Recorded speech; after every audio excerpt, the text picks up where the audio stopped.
Deanna Brito was friends with the defendant for over 20 years, and Deanna was there for her throughout the depths of her drug addiction. Deanna claims the defendant recently raised $17,000 for an ailing family member, but she kept the money for herself. Deanna's suing her today for 2 unpaid loans. Defendant Rebecca Bovet admits that she dabbled in drugs, but says she's proud to say that she's been sober for nearly 6 years.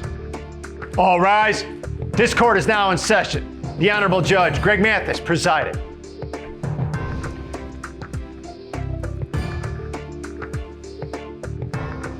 You may now be seated. Start with you. So, Your Honor, I've known Becca for 20 plus years. We've been pretty much family for most of those years. I have seen her through some of her worst times, some of her best times. I've been there through a drug addiction, drug selling. I've been there through toxic relationships. I've just always been a safety net for her. I've always wanted to be someone that was there for her no matter what. I've also had the privilege of watching her go from the darkest times to six years plus sober and hanging on to it. It's just, recently a lot of things have happened that have made it hard to believe that she's still holding on strong to the new Becca. She's made a lot of mistakes lately that have made it hard to trust her. She recently had made a lot of mistakes. That she had made a GoFundMe for a family member that was in a hospital, and it had made upwards of $17,000 that she herself had kept for herself to pay back a mistake of that she Was the family member in the hospital? Yes. Raised the money on the family member's name on the pretense of I'm going to pay for the bills, and they kept the money. Right. Okay, that's a crime. Go ahead. Yeah, it was to pay back a mistake she had made beforehand. What else? She had gotten caught from that. She had. When was that? This was 8 months ago, 10 months ago, about that. She had kept the money for herself, and once we're talking 17,000. These are church members. I know it. Of a family member. Yeah, these are older people. Somehow they had found out that this had happened, and they had taken her to court to get the money back. And due to that situation, she had found herself without anyone else to help. So she had come to me on, I want to say, February 6th. She had come to me asking me if she could borrow money from me. She had said that her ex had gotten in trouble with, basically he had gotten arrested for a pew charge, a gun charge, and that she needed to borrow money from me in order to be able to bail him out. Okay, let me get some background from her, then we'll catch up there. Yes, so I did, I've never claimed to be a perfect person. I'm not a bad person. I did struggle with drugs years ago. I'm proud to say that I am coming up on 6 years clean, and that is the biggest part of my life. That means the most to me before anything. I'm a mother of 2 kids, a single mother. I consider myself a recovering addict before a mother, because without my recovery, I'm nothing as a mother. My recovery is very important to me. And I've made poor choices to get me here today. And it's frustrating that even though I am 6 years clean, that just because I made a mistake, that all of a sudden my drug addiction gets brought up, because that is completely irrelevant to the situation today. What did you defraud somebody out of $17,000 for? Yes, so during COVID, what did you need the money for? So during COVID, when everybody was unemployed and whatever, I was receiving unemployment, everybody was getting the extra money. I did what a lot of people do. It was not right. I kept claiming after I went back to work. They ended up finding out, and it got to the point where I owed the IRS about $20,000. In my current relationship at the time, I was not able to lean on that person, go to that person. So I got nervous because I would have had to pay it back. It would have gotten taken from our joint taxes. It was not right. What makes you think you wouldn't go to jail, though? That's why I'm thinking, what was your drug of choice?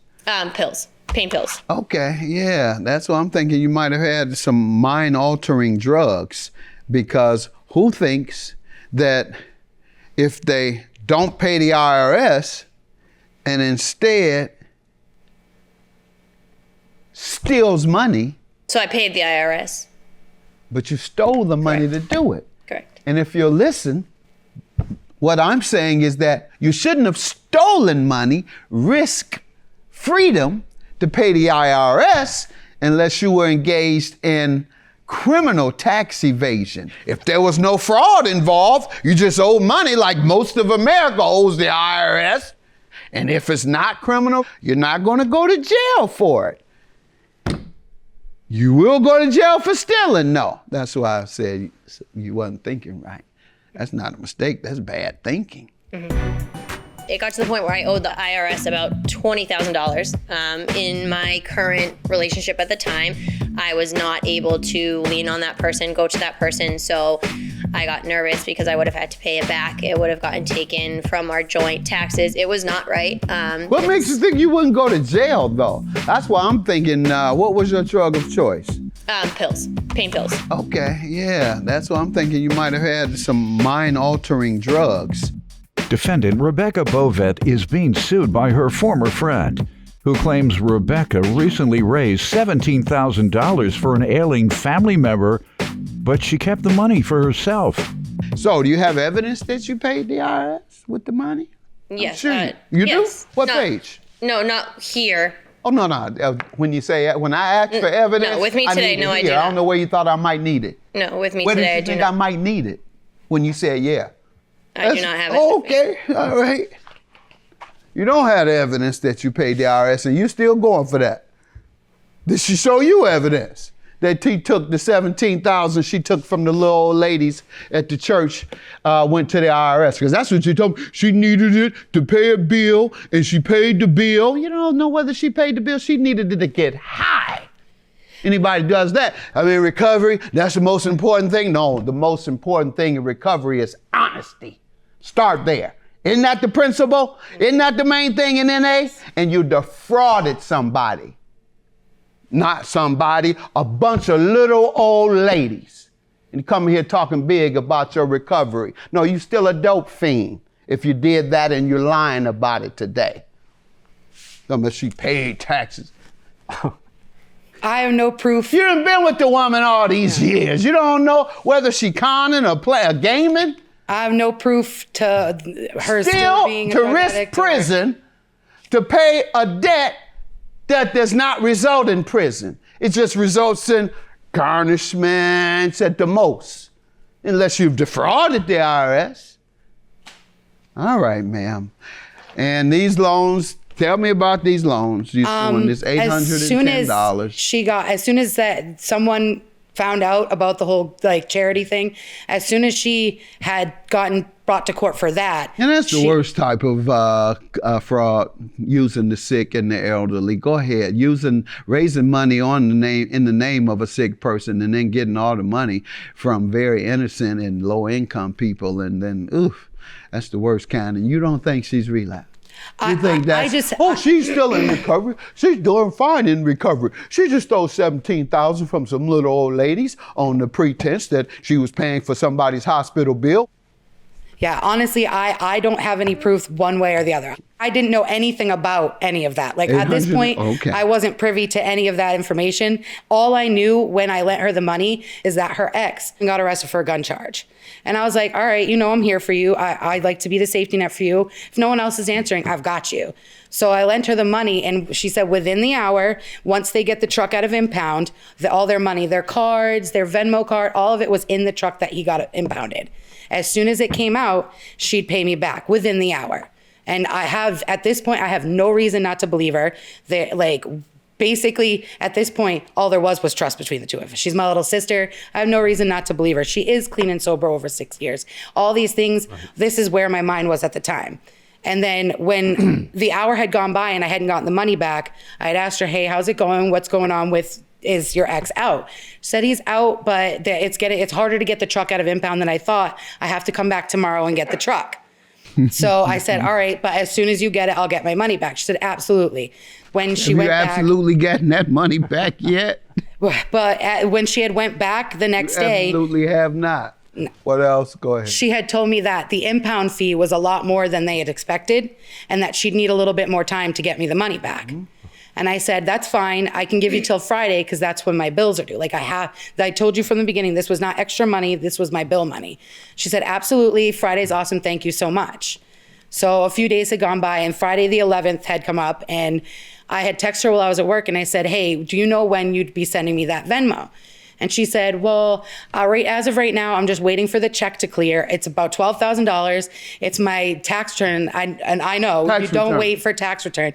That's So on a one minute catch-22. you had to pay $17,000 in taxes. I didn't know anything Stole the about money that. to pay the 17, and now you're waiting on them to give you 12. Yeah, but at this point, I didn't know anything about anything except for her ex having been arrested. I knew nothing about the rest of it. So what happened to the 12? So on the 11th, I had said, well, I told you this is an extra money. Like, I need this money for bills. And she said, absolutely. My only issue is, in order for me to get the check into my account's $410 negative.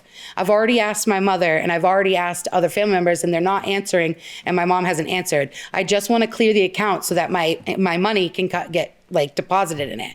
I said, that's fine, but as soon as you get your money in your account, I need my money What back. happened? And she said, within the hour, you'll have it back. Another 1 hour. Right. Oh, And right. So then, at least she's consistent with the amount of time it'll take. right. Go ahead for each of her moves. Go ahead. So when she hadn't given me the Venmo hadn't come through, I said, you know when that Venmo's coming through? And she said, I'm on the phone with my bank account. That's right. I've been talking on to the phone bank. with him now. Yeah, and then all I can do is tell you that the bank had told me they're not exactly sure why it hadn't cleared yet, and they'll let me know. That's right. And it went on and on. Every day after that I had asked about it, it was, I'll get it to you, this excuse, or I'm gonna have to ask my father for it. Defendant Rebecca Bovet is being sued by her former friend, who claims Rebecca recently raised $17,000 for an ailing family member, but she kept the money for herself. How many years did you know her while she was actively using? And I use that term. She may have been in recovery for 6 years, but I'm convinced she relapsed when she stole this money. She was on the relapse, and y'all can believe what you want to believe. She was sober longer than she was a drug addict. I can tell you that. No, for you. For how long did I know? I've known her since she was little. We've known And each she other. was, how many years did you know her when she was addicted to drugs? 8, 9. 8 or 9 years. Yeah. And you never learned her moves. You never learned how clever a drug addict is and the angles that they work. What you just said was classic drug addict moves. I left enough Classic, space the bank between us. game, this game, the on the other line game. I'll get back to you in 1 hour game. When she was going through her drug addiction, You've been with her 8, 9 years. Go ahead. What was she we've known doing? each other for a long time. No, I'm talking about when she was actively addicted to drugs. Yeah, we've known each other about a decade. Yeah, 9. You 8, didn't 9. see any of these con moves? There wasn't. It wasn't at the time when she was a drug addict. There was never a need for a con because she was with her dealer. You're naive then too. All right. Right. She was with her dealer and she was the dealer at the time. So there wasn't really any reason for con because she had At some money. point it was. He wasn't doing that for 8 or 10 years, I promise you. You can't be a dope dealer and a dope fiend for 9 straight years. You may be able to do that 1 or 2 years, but by that second year, if you're a dope fiend, you're not selling anything. All right, so let's get to the loans, ma'am. Do you owe for the loans or not? Yes. All right. So after I told you it's dishonest is the #1 sign of relapse, she immediately became honest. Why weren't you honest before you got here? And we wouldn't have had to be here to pay her money. Have a good day. Judgment for the plaintiff. I love you. Family is family, girl. Yes, they is. We'll figure it out. I agree. We'll figure it out. Family matters more.